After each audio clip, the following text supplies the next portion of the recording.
welcome back to the Techlog YouTube channel. Today for this video of Techlog, I will be showing you how you can join official Blox Fruit Discord server.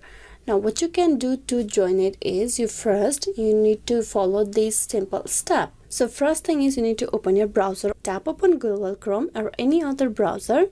Now on the search bar you need to type in discord.com/invite/Blox Fruits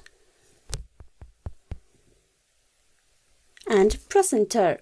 Now once you tap on enter, you will be directed to this web page. Here all you need to do is you need to tap on accept invite. Tap that.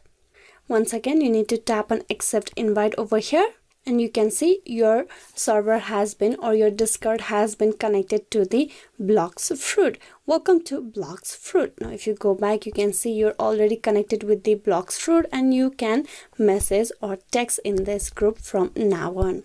So it is a simple way to connect or join the official Blox Fruit on Discord server. Hope this video was useful on how you can join official Blox Fruit. Please like and subscribe the Techlog YouTube channel. Thank you for watching till the very end.